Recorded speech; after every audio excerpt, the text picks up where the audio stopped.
आत्मा आप सबकी आत्मा को नमस्कार कहती है और आप सबका मेरे संग जुड़ने का बहुत बहुत धन्यवाद। अभी तक हमने अपनी जीवन की 5 गांठें खोली हैं और हमने अब 6th गांठ को खोलते हैं, जिसमें हम ये छोटा सा एग्जाम्पल तो लेते हैं। जैसे अस्पताल जाते हैं, अगर हम बीमार हो तो हमको डॉक्टर क्या लगाता है? इंजेक्शन लगाता है या कड़वी दवाई देता है। तो उन सब से हमें क्या होता है? क्या हमें आनंद आता है? नहीं। पर हम फिर भी उन सब दवाइयों को, इंजेक्शन को, उन सब को बर्दाश्त करते हैं, कह सकते हैं।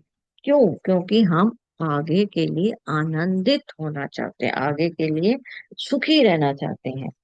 तो इसी तरीके से कृष्ण जी ने हमको अष्टांग योग योग के द्वारा, या उसको हम हठ योग भी कह सकते हैं, जिसके द्वारा हमको बताया कि हमारे जीवन के 8 नियम हैं, जो हमारे क्या है, या जिनको उन्होंने नाम दिया, हमारे 8 नियम: यम, नियम, आसन, प्राणायाम, प्रत्याहार, धारणा और समाधि। हठ का क्या नाम है? हा का मतलब है सूर्य नाड़ी या पिंगला नाड़ी। चंद्रमा का मतलब है ईड़ा नाड़ी या चंद्रमा नाड़ी या ईड़ा नाड़ी। राइट।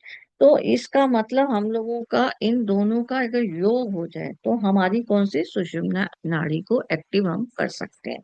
उसमें हमने जाना कि हम जो मन है, जो हमारा कारण है, जो हमारा भाग्य है या प्रारब्ध है, वो इस धरती पे आता है, एक शरीर मांगता है और शरीर में ऊर्जा आत्मा से लेता है। तो जो शरीर है वो हमारा पंचभूतों से बना है। तो वो पंचभूत क्या है? जिसमें हमारी 5 इंद्रियां हैं। तो 5 इंद्रियों के द्वारा जब वो यहाँ आता है तो वो यहाँ के ही अनुभवों को लेते हुए उसमें आनंदित हो जाता है। वो इतना आनंद लेने लग जाता है कि वो उसी में उलझ सा जाता है। और हम अपने जो संस्कार या जो जिस कारण से आए हैं उसको भूलकर हम यही की इंद्रियों के वश में हो जाते हैं।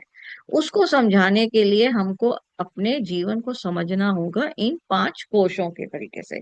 तैत्तिरीय उपनिषद में हमको बताया गया है कि हमारे जीवन में हमारी ये जो बॉडी दिख रही है, ये 5 परतों से बनी हुई है। उसमें से पहली परत है जो अन्नमय कोश है, जो क्या है, अन्न और जल के कारण चलती है। तो अन्न और जल के कारण हमारा जो शरीर की त्वचा है, जो ठोस पदार्थ है, वो उसके हिसाब से चलता है। अब उसमें हमारे लिए इसका मतलब हमें अन्न को खाते वक्त कैसा खाना चाहिए, जल हमें कितना पीना चाहिए, उसकी मात्रा का अगर हम ध्यान रखें तो हमारा अन्नमय कोश अच्छे से रह सकता है। अब उसी के बाद दूसरी कोश को हम बोलते हैं प्राणमय कोश, जिसमें हमने कल की क्लास में समझा था कि 5 टाइप के प्राण है: प्राण, अपान, उदान, समान, व्यान। और 5 उपप्राण है: देवदत्त, नाग, कृंकल, कूर्म और धनंजय। और इनका अच्छे से हमने उनको समझा और उनकी मुद्राएं भी सीखी। तो प्राणमय कोश का हमने उसमें मुद्राएं भी सीखी। फिर आता है मनोमय कोश, जिसको हम बोलते हैं ज्ञानेंद्रियां, जिसको मैं अभी बता ही रही थी कि हम लोग क्या होते हैं, ज्ञानेंद्रियां और कर्मेंद्रियां आती हैं इसी में। तो जिससे हमको बाहर का कुछ देखते हैं उसका प्रभाव होता है और इंद्रियां उसी का सुख भोगने में व्यस्त हो जाती हैं। उसी के सुख को हम व्यस्त हो जाते हैं तो हम क्या करते हैं, हम उसी उसी में ही आनंद लेने लग जाते हैं। तो हमारा प्रत्याहार जो है, हमारा प्रत्याहार ये बताता है कि इन इंद्रियों पे संयम हमें पाना है। तो इन इंद्रियों पे संयम पाने को हमें प्रत्याहार हम बोलते हैं। तो इसके बाद हमारा आता है विज्ञानमय कोश। विज्ञानमय कोश है जैसे तर्क, अनुमान, निर्णय लेना, वो हमारा विज्ञानमय कोश है। तो हमारा मतलब हम जो सोच रहे हैं कि अच्छा ये सही होगा या गलत होगा, उसको हम विज्ञानमय कोश कहते हैं। और उसके बाद आता है आनंदमय कोश, जिसमें कर्मों के संस्कार हैं। तो यही जो हमने पहले चित्र में देखा कि मन वो यहाँ पर है। तो मन ने एक शरीर लिया और अब इस शरीर में ये तीनों चीजें हैं: स्थूल शरीर, सूक्ष्म शरीर, कारण शरीर कह सकते हैं, या ये 5 कोश हैं जिनको हमने अभी देखा तैत्तिरीय उपनिषद में। तो अगर वेदों के हिसाब से चलें तो इनको 3 शरीर कहते हैं। और अगर हम तैत्तिरीय उपनिषद के हिसाब से देखें तो इनको कोश कहा जाता है। अर्थ एक ही है। तो उसमें क्या होता है, ये मन जो है वो तो हमारा जो संस्कार लेके आया, प्रारब्ध या भाग्य, तो वो क्या है, आपका कारण शरीर है, जिसको मैंने पहले भी आपको बताया हुआ है। तो वो हमारा कारण शरीर है। फिर उसके बाद सूक्ष्म शरीर किसको बोलता है? विज्ञानमय कोश, मनोमय कोश और प्राणमय कोश, इन तीनों को अगर हम जोड़ देते हैं तो उसको हम सूक्ष्म शरीरा कहते हैं। तो यहाँ पर इन तीनों को हम सूक्ष्म शरीरा कहते हैं। और इसी में हमारे आत्मा का वास भी है। और इसके बाद हमारा स्थूल शरीर आता है, जिसको हम अन्नमय कोश कहते हैं। आप चाहे इन पांचों के तरीके से समझें या तीन शरीर के हिसाब से समझें, पर दोनों का ही लॉजिक एक ही है। तो या तो हम कह सकते हैं हम तीन शरीर से बने हैं जब धरती पे आए हैं, या हम कह सकते हैं हम पांच कोश से बने हैं। तो ये हमारा है पांच कोश। अब ये जो है, अब हमारा क्या है कि जब हम यहाँ इस धरती में आए तो इसको, इसका मतलब हमने कह दिया कि अन्नमय कोश, प्राणमय कोश, मनोमय कोश, विज्ञानमय कोश या आनंदमय कोश के हिसाब से हम जी रहे हैं। पर हमारे को दृश्य में जो दिख रहा है, आंखों से जो दिख रहा है, वो हमारा सिर्फ स्थूल शरीर या अन्नमय कोश ही दिखता है। बाकी के कोश हमको दिखते नहीं हैं। पर कार्य उनमें भी हो रहे हैं। सबसे पहले बीमारी आपकी किस में आती है? आपकी बीमारी जो होती है वो सूक्ष्म शरीर में आती है, मतलब इनमें आती है। राइट। उसके बाद हमारे स्थूल शरीर पे वो दिखनी शुरू होती है। तो यहाँ पर हम अगर जब धरती पे आए हैं तो वेदों में उसको, शरीर को जड़ कहा है। तो जड़ में प्राण, प्राण में मन, मन में विज्ञान और विज्ञान में आनंद। तो इस तरीके से उसने समझाया है, जहां पर हमारी आत्मा रहती है। तो यहाँ से हमने अच्छे से समझा कि हमारे ये पांच कोश किस तरीके से काम करते हैं। और ये पांचों कोश ही जो हैं, अलग अलग ग्रंथियों के साथ, अलग अलग बॉडी के पार्ट के साथ जुड़े हुए हैं। राइट। अब इसी के बाद हम अगले श्लोक पे आते हैं। हमारा अगला श्लोक, जिसमें हमारे कृष्ण जी हमें क्या बता रहे हैं कि अब हमें आहार पे भी ध्यान रखना होगा। हमने 8 नियम को देख लिया, यम नियम, ठीक है ना। ये जो हमने देखे, यम नियम, प्राणायाम, प्रत्याहार, जहां तक हमने, उस कृष्ण जी ने हमको बताया कि प्रत्याहार तक आपकी मेहनत है, उसके बाद क्या है, धारणा और समाधि अपने आप ही लग जाती है। तो अब इसके बाद हमारा आता है 30वां श्लोक, जिसमें वो बोल रहे हैं सात्विक भोजन का हमें करना चाहिए। और संयम मात्रा में करना चाहिए, मतलब उसकी मात्रा भी ऐसे नहीं होनी चाहिए कि ओवर खाना या कम खाना। अब उसको समझने के लिए हम इस तरीके से समझ सकते हैं कि जब हमारे पेट में खाना जाता है, तो पेट में जब जो खाना जाता है, हम दिन में जो भी खाते हैं, वो सारा क्या होता है, उस सबको पचाने के लिए ऊर्जा लगती है। जो हमारी ऊर्जा पचाने में लगाते हैं, उसके बाद जो ऊर्जा बचती है, वो वाली ऊर्जा हम दिनचर्या के कार्य में लगाते हैं। तो अगर हम ओवरलोडेड खाना खाएंगे, तो हमारी सारी ऊर्जा क्या होती है, उसको पचाने में ही लग जाती है।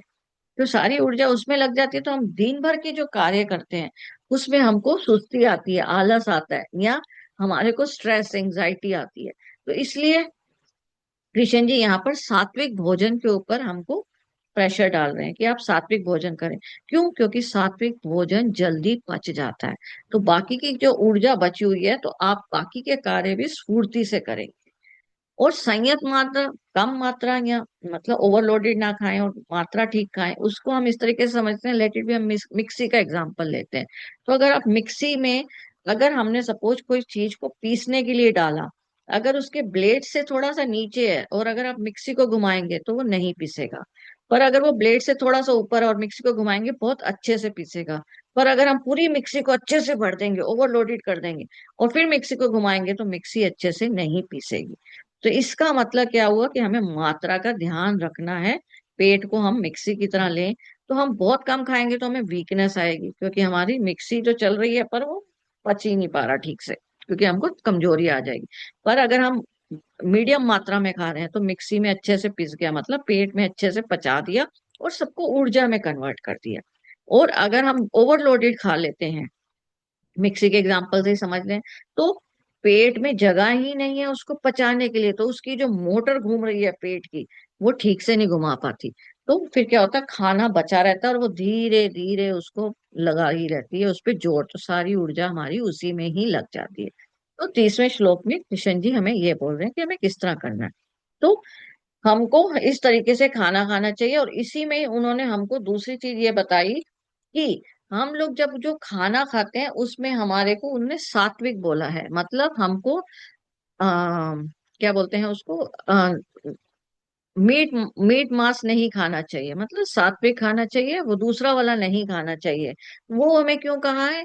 क्योंकि वही सेम कि उसको पचाने में ज्यादा समय लगता है। तो अगर आपकी बॉडी में उसको पचाने में वो ज्यादा समय लेता है। अब दूसरी तरीके से उन्होंने ये इसी चीज को कैसे बताया है कि अगर आप बाजार में देखें, तो बाजार में अगर क्या होता है कि अगर आपको मुर्गी का मांस खाना है, तो मुर्गियां कैसे बंधी हुई होती हैं, एक केज में पड़ी होती हैं, और वो बहुत सारी मुर्गियां होती हैं, और जिस इंसान ने जिस मुर्गी को निकालना होता है, जैसे ही वो हाथ डालता है, सारी मुर्गियां इधर उधर भाग रही होती है, क्योंकि उन्हें पता है कि उनके प्राण चले जाएंगे।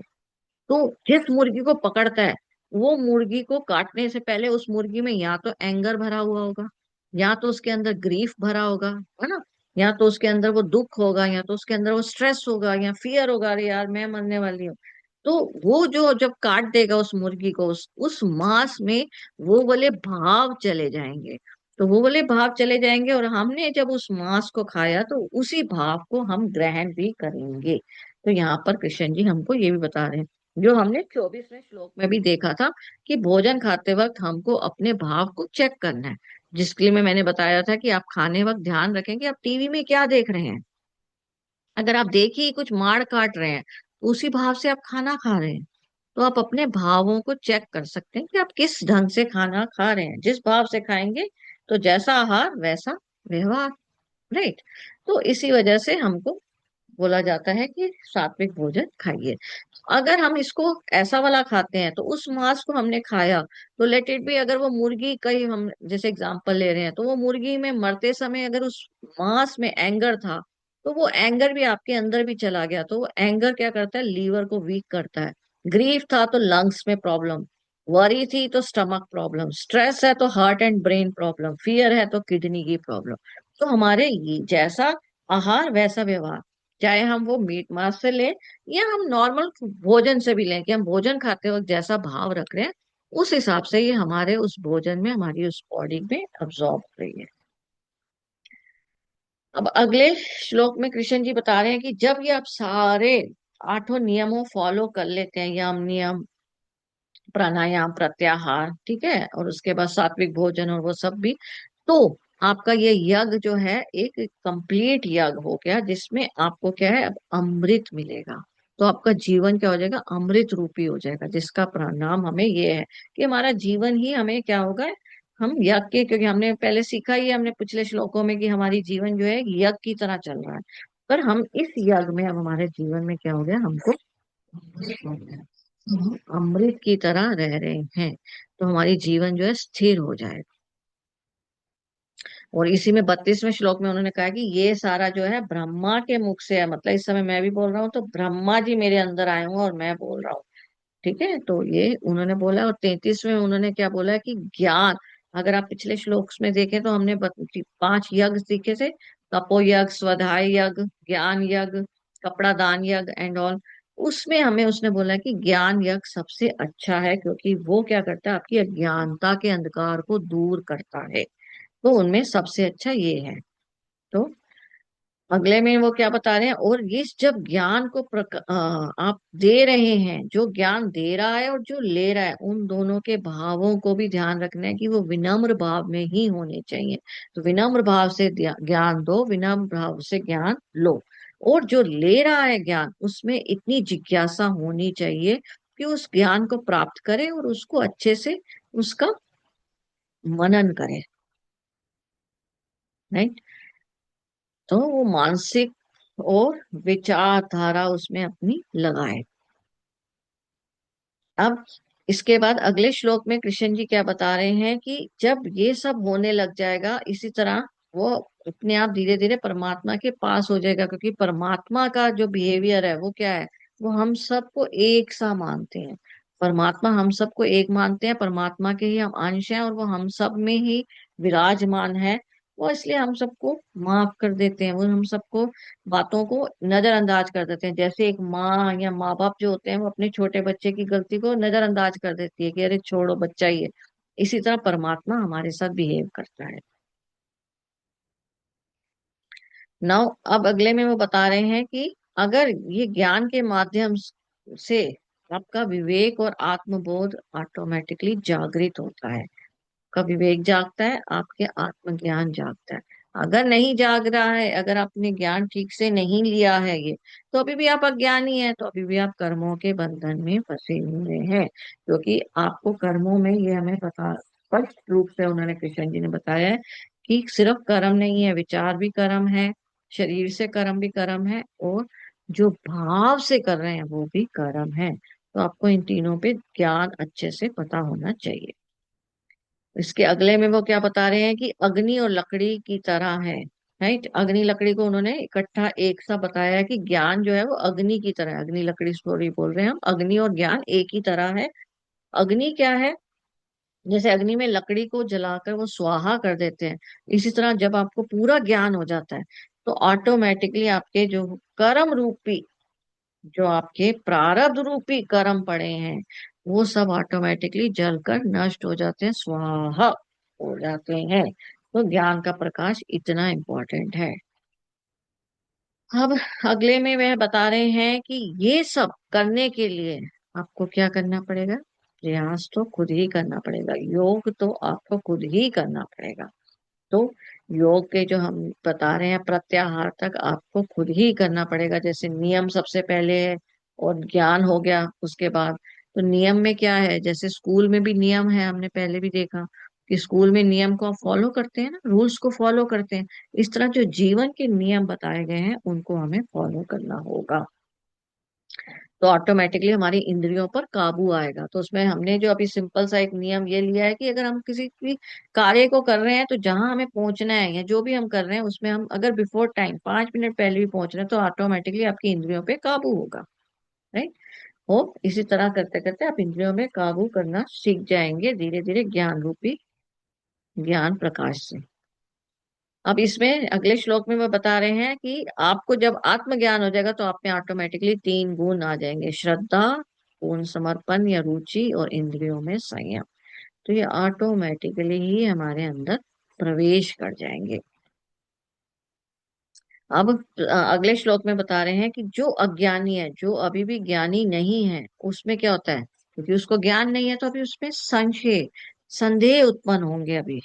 और वो संदेह में क्या होगा, वो बीच में ही अपने इस सफर को छोड़ देगा। जब अगर वो प्रैक्टिस, जैसे हम लोगों ने जिम का एग्जांपल लिया था ना, जिम 4 दिन के लिए रेजोल्यूशन लेते हैं न्यू ईयर की, और 4 दिन जिम जाते हैं, फिर चौथे दिन फिर रजाई ओढ़ के उड़ सो गए।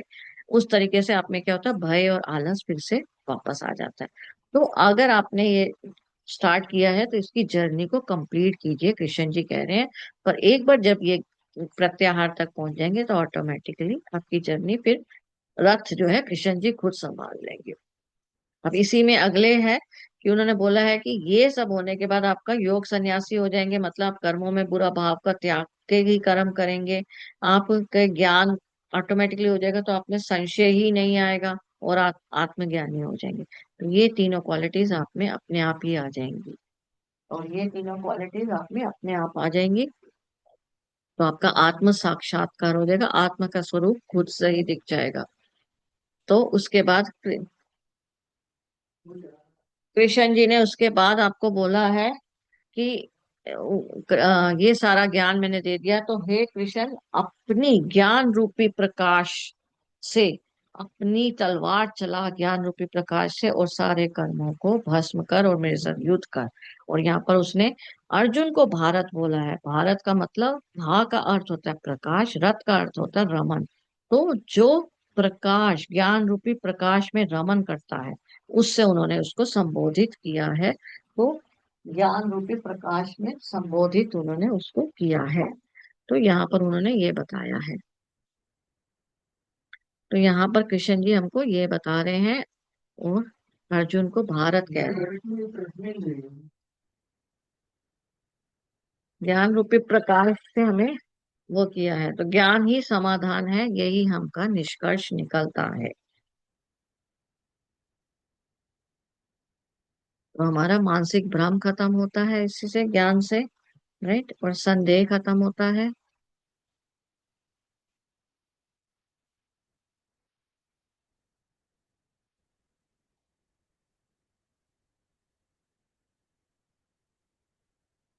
इसी से हमारे चौथे चैप्टर के सारे श्लोक खत्म होते हैं। आज हमारा फोर्थ चैप्टर कंप्लीट हो गया है। बहुत बहुत धन्यवाद।